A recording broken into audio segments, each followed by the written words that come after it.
Bismillahirrahmanirrahim. Assalamualaikum warahmatullahi wabarakatuh.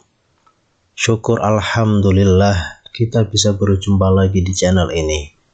Shalawat dan salam semoga selalu tercurahkan kepada junjungan kita Nabi besar Muhammad Sallallahu Alaihi Wasallam.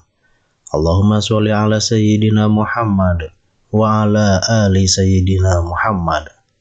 Harapan dan doa saya, semoga saudaraku semua selalu diberikan kesehatan oleh Allah, dimudahkan segala urusannya, dilapangkan rezekinya, diampuni segala dosanya. Amin ya Rabbal Alamin.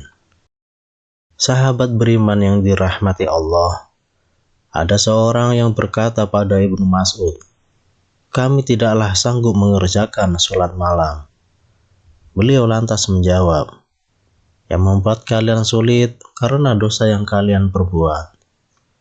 Lalu, apakah kita termasuk orang yang sering melewatkan malam begitu saja, tanpa bangun untuk sholat malam, bahkan tanpa merasa bersedih?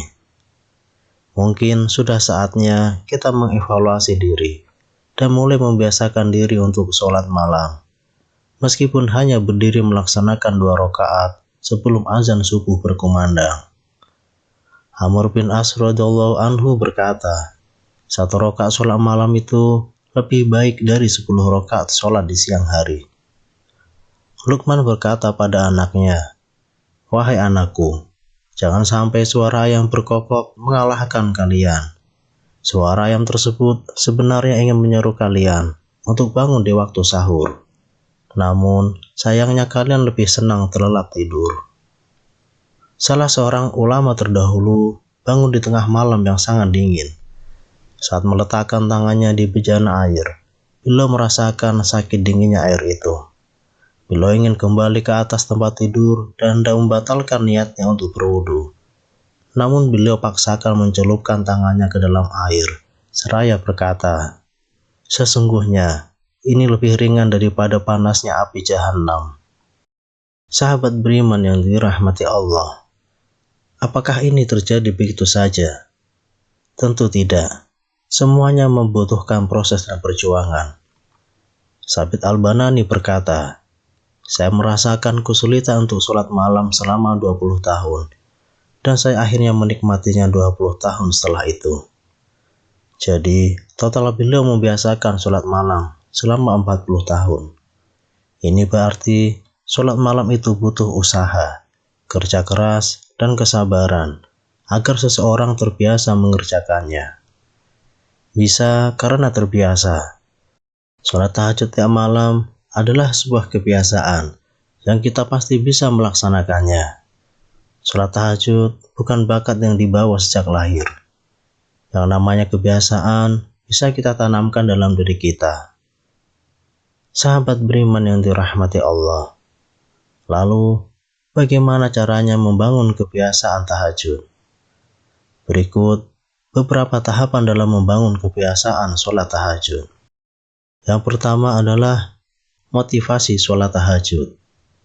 Apa motivasi kita? Apakah hanya demi ingin menjadi orang kaya? Jika hanya ini motivasi kita, maka tentu kita tidak akan pernah mendapatkannya. Lupakan dulu dengan karir dan bisnis. Fokuslah bahwa motivasi kita membiasakan diri sholat tahajud adalah karena cinta dan ketaatan kita kepada Allah.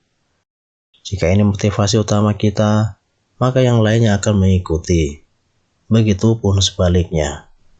Banyak sekali manfaat dan hikmah dari sholat tahajud. Namun, bukan itu alasan kita membiasakan diri sholat tahajud. Alasan kita, motivasi kita hanyalah Allah.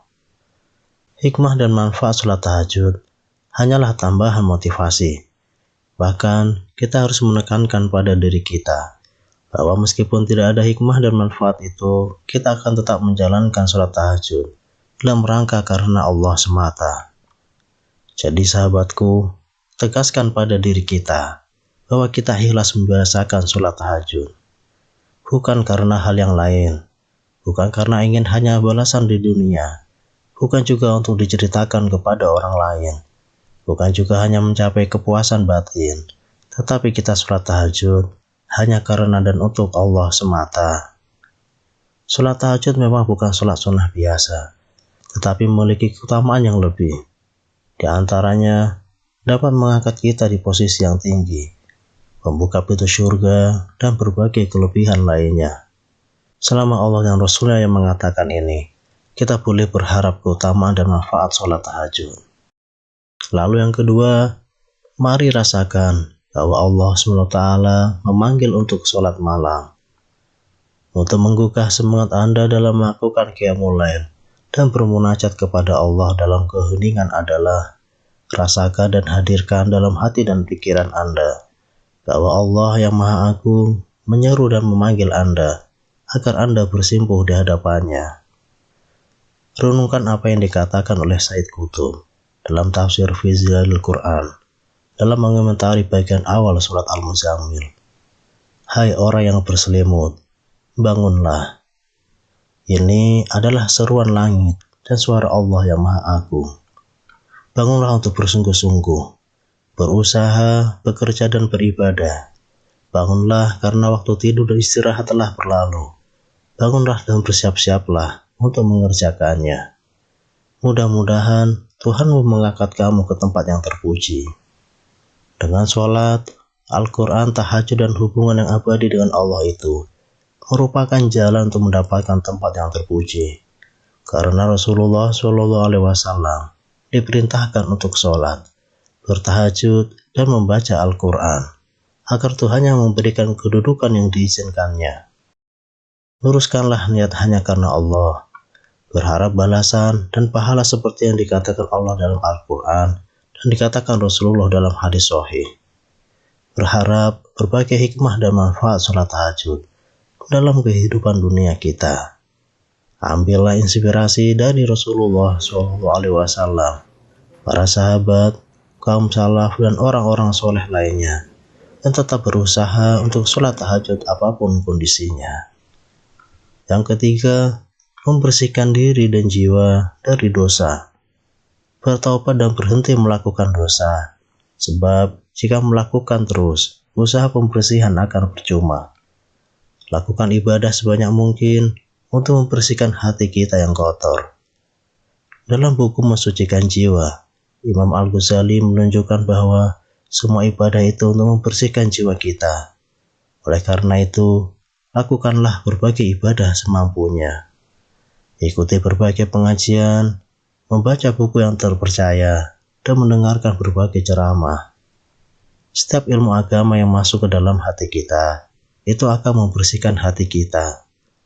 Lakukanlah zikir, mengingat Allah sesering mungkin. Mengingat kematian, karena mengingat mati bisa menjinakkan hati kita yang keras. Jauhi kesenangan dan gaya hidup yang hedonis. Jangan banyak tertawa, karena bisa mematikan hati. Makanlah hanya makanan yang halal, dan didapatkan dengan cara yang halal juga. Dan yang terakhir, berdoalah agar dimudahkan untuk sholat tahajud. Sahabat beriman yang dirahmati Allah, demikianlah mengenai 3 cara untuk membangun kebiasaan sholat tahajud. Semoga Allah SWT senantiasa memberikan kita kemudahan dan kekuatan untuk bisa istiqomah menjalankan sholat tahajud setiap malam. Amin ya Rabbal Alamin. Wallahu a'lam. Wassalamualaikum warahmatullahi wabarakatuh.